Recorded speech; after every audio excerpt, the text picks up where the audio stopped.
Welcome to the War Archive, where wars become stories. Imagine losing a territory 3 times the size of modern France and never asking for it back. In 1763, France surrendered Quebec to Britain after a humiliating defeat.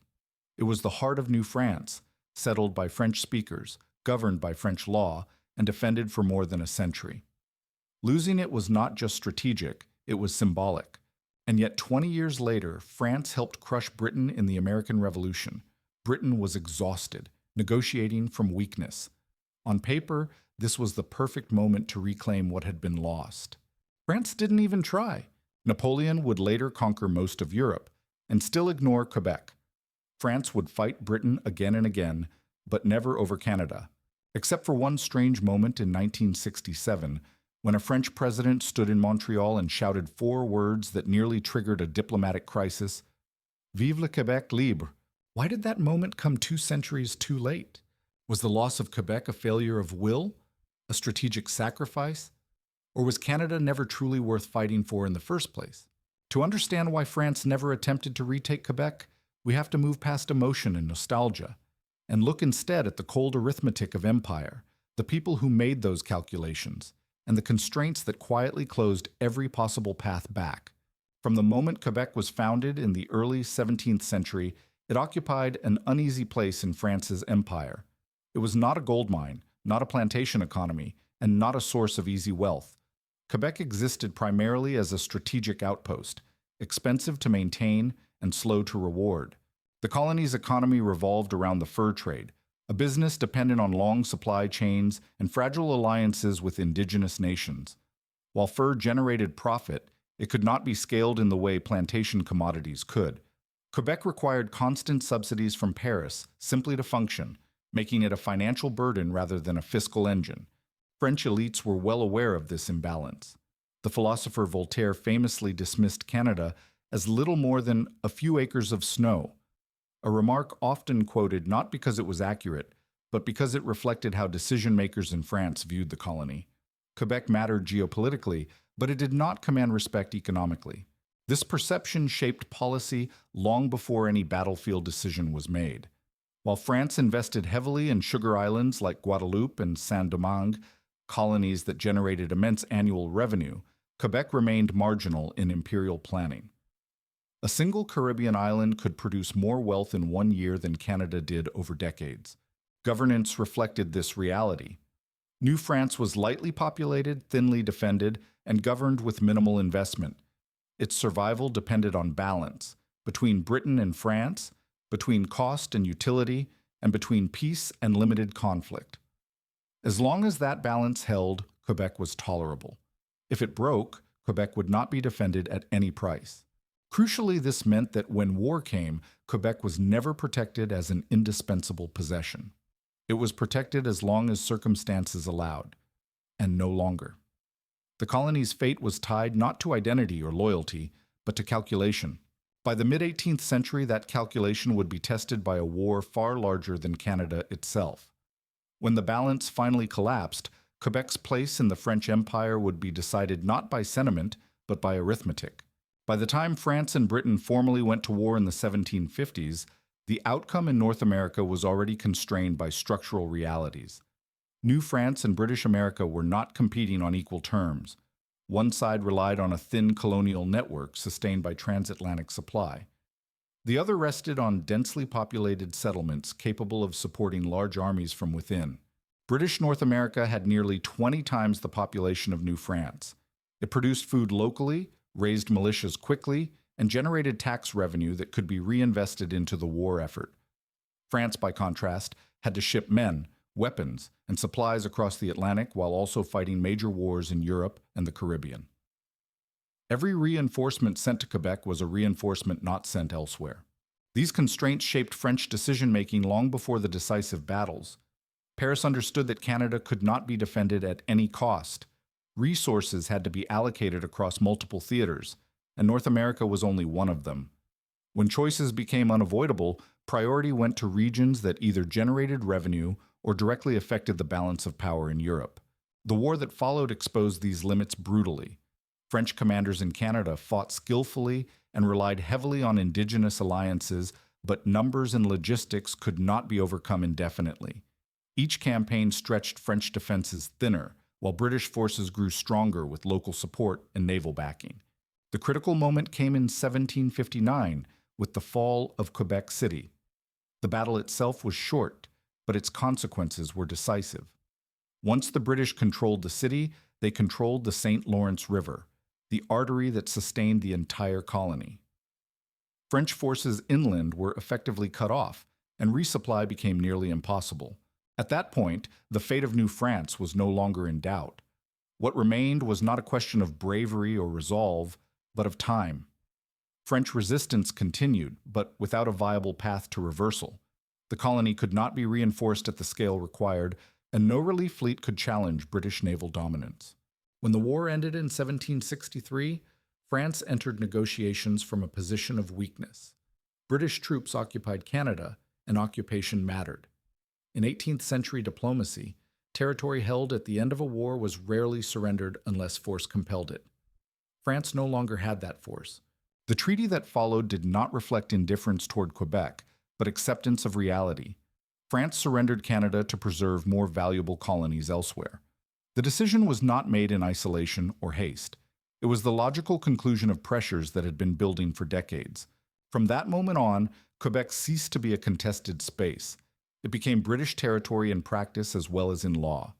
And with each year that passed, the cost of reversing that outcome grew higher, while the incentive to try grew weaker. After 1763, the loss of Quebec was processed in Paris not as an emotional wound, but as an accounting problem. France had to decide what kind of empire it could still afford to maintain. That decision was guided less by maps than by ledgers. Canada's economy offered limited returns. Its fur trade depended on distance, climate, and volatile demand. Even in good years, it generated modest revenue and required constant military protection. By contrast, France's Caribbean colonies operated on an entirely different scale. Sugar plantations produced immense profits that flowed directly into state finances and private fortunes alike. The comparison was stark.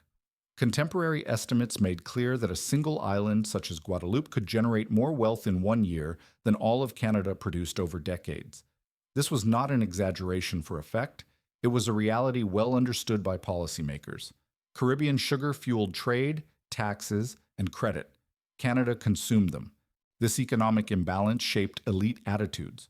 Voltaire's famous dismissal of Canada as a few acres of snow was not a strategic assessment, but it captured a broader sentiment among French decision-makers. Canada was seen as vast, costly, and underperforming, valuable as a buffer, but not as a pillar of imperial wealth. When that buffer failed, there was little appetite to rebuild it at great expense. These views influenced the Treaty of Paris itself. France accepted the loss of Canada in exchange for retaining its sugar islands, a choice that can seem short-sighted in hindsight. At the time, it reflected rational prioritization. France traded land it could not easily defend for revenue it could immediately use to recover from war. Reclaiming Quebec would have inverted that logic. It would require rebuilding forts, transporting troops, and defending a long frontier against a stronger naval power, all to recover a colony that had never paid for itself. From a financial perspective, the risk-to-reward ratio was unfavorable. Just as importantly, time worked against any reconsideration. British settlement and administration expanded quickly after 1763, embedding Canada within a growing colonial system. Every year increased the cost of undoing that integration. What might have been debated in theory soon became impractical, in fact. By the time France entered its next conflict with Britain, Canada was no longer evaluated as a lost asset waiting to be reclaimed. It was treated as a closed chapter, not because it lacked historical significance, but because the arithmetic of empire no longer supported reopening it. When France returned to war with Britain during the American Revolution, the question of Canada did not disappear. It was considered deliberately, explicitly, and then set aside. This decision was not made by abstraction or inertia, but by specific people working toward a specific strategic goal. The central figure was Charles Gravier, Comte de Vergennes, France's foreign minister. Vergennes understood that France could not defeat Britain outright in a conventional imperial war. Instead, he aimed to weaken Britain structurally by breaking its control over the American colonies. The objective was not territorial recovery, but long-term imbalance. Supporting the American rebels served that purpose. An independent United States would permanently reduce British power in North America without requiring France to govern or defend new territory. Canada, by contrast, offered none of those advantages. Reclaiming it would restore an old burden rather than create a new strategic asset. Vergennes also recognized a political risk. Demanding Canada could push the American colonies back toward Britain. Many American leaders feared the return of French power in North America far more than continued British influence. Keeping France's role limited reassured the Americans and kept them aligned with French interests throughout the war. This calculation shaped French conduct at the negotiating table in 1783. Britain still occupied Canada, and France had never attempted to challenge that occupation. Without troops on the ground, France lacked leverage to demand its return. More importantly, Vergennes did not want it. Pressing the issue would have prolonged the war and endangered the very outcome France had engineered. France instead focused on restoring prestige, regaining limited colonial possessions, and ensuring that Britain emerged from the war weakened and divided. In that context, Canada was not a prize, but a distraction. Asking for it would have compromised the larger strategy. This moment is often misunderstood as hesitation or restraint. In reality, it was the clearest indication that France's priorities had shifted permanently. The American Revolution was the last conflict in which Canada might have been reclaimed without rebuilding an empire from scratch, and France consciously chose not to pursue it. Once that choice was made, the path narrowed quickly. The war achieved its purpose, but it left France financially strained and politically exposed. The consequences of that strain would soon remove any remaining capacity for imperial reconsideration. France emerged from the American Revolutionary War having achieved its geopolitical objective, but the cost of that success was severe. Years of naval construction, overseas deployments, and financial support for the American cause had pushed the French state to the edge of insolvency. The victory weakened Britain, but it also exposed France's own structural weaknesses. This mattered because any attempt to reclaim Quebec would have required immediate escalation. It would mean reopening hostilities, assembling a fleet capable of crossing the Atlantic, and sustaining a distant war for years. France lacked both the money and the political stability to attempt this. The state was struggling to service its debts, let alone finance a new imperial campaign. Within a few years, financial pressure turned into political crisis. Attempts to reform taxation failed, public confidence collapsed, and the monarchy lost control of the situation. When the French Revolution erupted in 1789, the framework that had once governed imperial decision-making disappeared. Survival at home replaced ambition abroad. The revolutionary governments that followed inherited the same constraints with fewer resources. France was soon at war with much of Europe, fighting for existence rather than influence. In this environment, distant colonies were liabilities, not opportunities. The question of Canada, already set aside, became irrelevant. Napoleon Bonaparte's rise did not change this logic, it clarified it.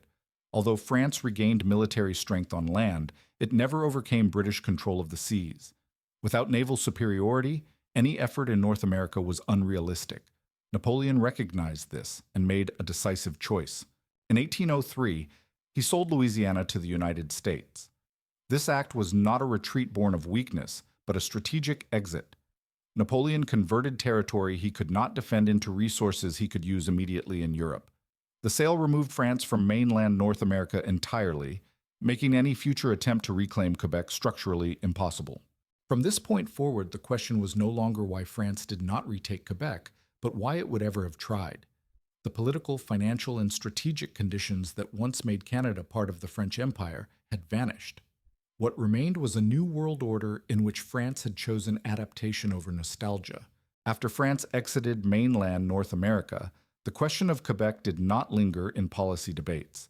It dissolved quietly, replaced by new realities that made any return increasingly implausible. What had once been a strategic problem became a matter of historical distance. Throughout the 19th century, Quebec was absorbed into British and later Canadian political life. Institutions solidified, legal systems adapted, and economic ties reoriented toward North American markets.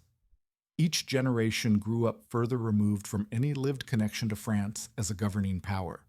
By the time the century turned, Quebec was no longer a former French colony in transition, but a settled society within a different state. France, meanwhile, underwent repeated internal transformations. Monarchies fell, empires rose and collapsed, and republics replaced them. Foreign policy focused on European stability, colonial consolidation elsewhere, and the management of rival great powers. In this context, reopening an 18th century territorial loss made no sense. The empire France now managed was selective and deliberate, not expansive by habit. The divergence was not hostile. Cultural and linguistic ties persisted, but they no longer carried political weight. Quebec's French-speaking population preserved its identity through local institutions, not through expectation of return. France acknowledged that identity without asserting ownership. The relationship evolved into one of recognition rather than responsibility. Moments of global crisis made this shift visible. During major European wars, Quebec's concerns were shaped by its own circumstances, not by loyalty to France or Britain as imperial centers. The absence of political alignment confirmed what time had already established.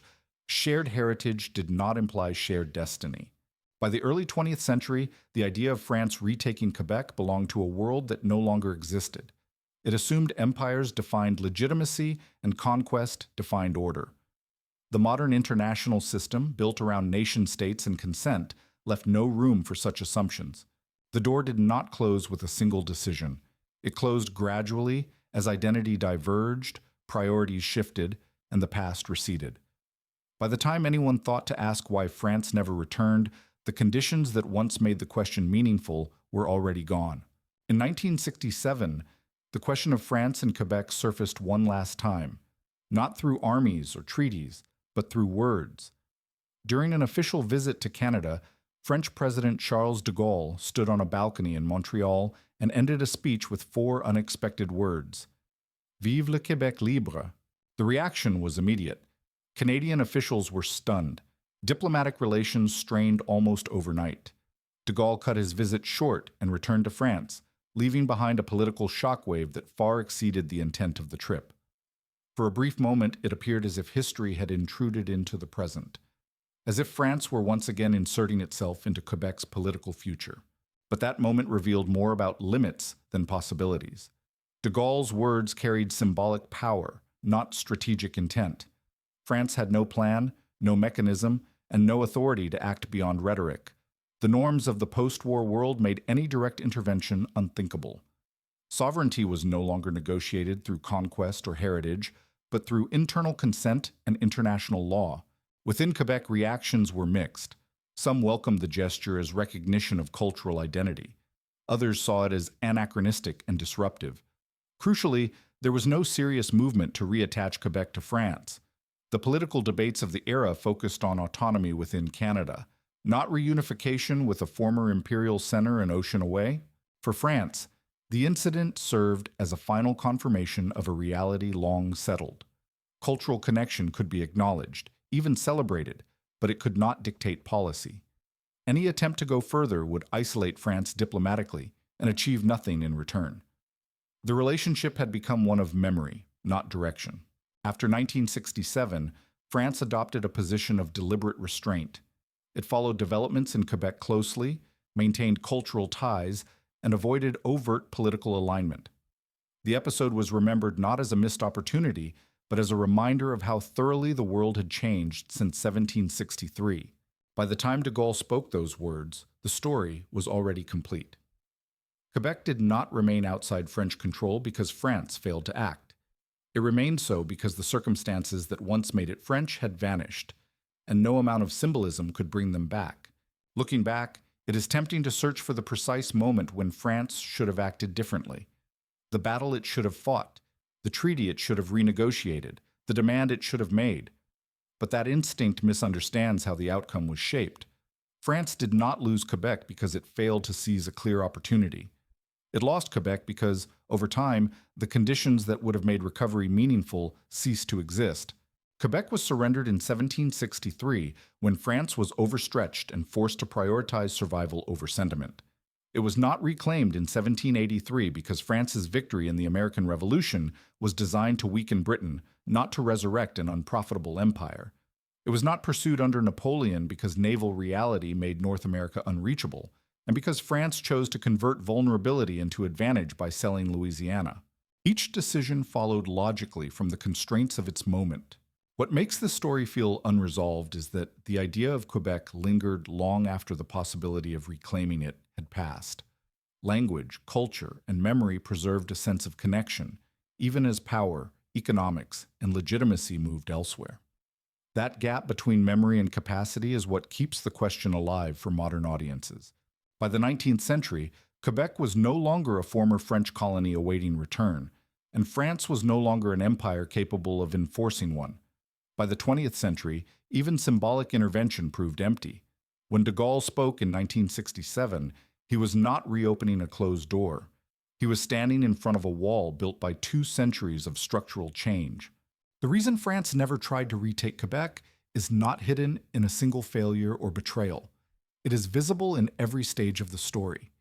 Each era removed one more reason to act, until the idea itself no longer aligned with how the world worked. The loss of Quebec was not reversed because it could not be reversed without recreating an entire imperial system that no longer existed. By the time the question is asked, the answer is already embedded in the outcome. Quebec did not remain outside French control because France abandoned it. It remained so because history moved on, and France moved with it.